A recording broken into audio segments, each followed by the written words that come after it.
Okay, so for this tutorial we're going to open up our default text editor, which for me I'm using Dreamweaver CS6, but you can use any version of Dreamweaver or any text editor you like. And we're going to create a new PHP document. Once that document's created, we're going to change the title to PHP datatypes. Once you've written out that title, we're going to go to File, Save As, and we're going to save it into Computer, Local Disk C, XAMPP, htdocs, and that folder datatypes, and we're going to call it index.php. Once that's done, we need to minimize this and open up the XAMPP control panel, and if it's not already running, start the Apache and MySQL services. Once these are both running, we can then open our default web browser and navigate to localhost, and then go inside the datatypes directory, and you can see that it displays just like a normal web page. So now that that's out of the way, we can go back into Dreamweaver and we can open and close the PHP blocks. Now, anywhere you need to write PHP or have to write PHP, you have to open and close it with these blocks of code, opening tags. Okay, so now that we've done that, the first type of data type we want to learn about is strings. Now, strings don't have a maximum value or minimum value. They can be however long or short you want. They can be wrapped in double quotation marks or single quotation marks. So here's an example of one in double quotation marks.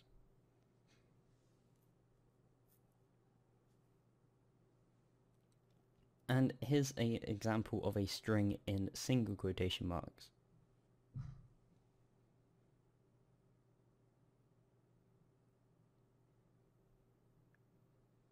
Now, as I said, strings can be as short or however long you want.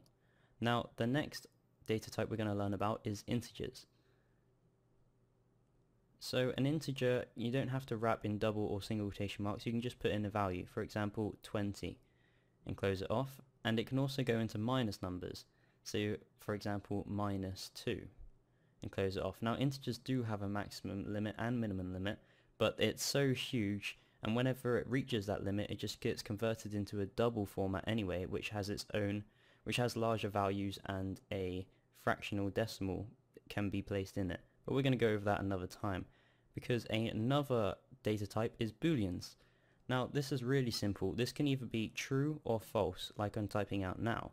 But behind the scenes, PHP recognizes this as 0 equals false and 1 equals true.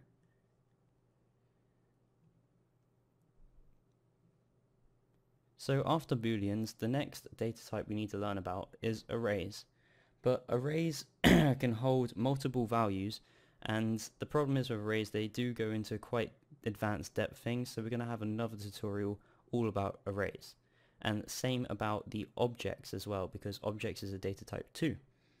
Okay, so now you'll be surprised that most data types can actually be put together, so they can be used together to make multiplications. For example, if I create a string and wrap it in double quotation marks and give it a value of 10, and then make an integer, don't wrap it in anything and give it the value of 20, then if I just do a sum, so make a new variable named sum,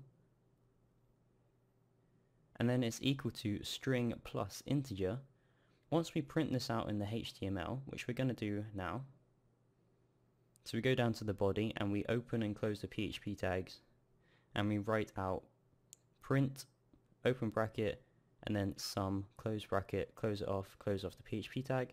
So if we save that and view that, you can see that 30 is printed out on the screen, which is the sum of 10 and 20. Even though that it's a string and an integer, they still got plus together. So that's actually an advantage and disadvantage in PHP, and we'll go over that in the next couple of lessons. But the next tutorial, we're going to go over the isSet function, and normally we'd go over this into a separate functions tutorial, but as it's quite important to know early on, we're going to go over it next lesson, and then after that, well, we'll see where we go after that.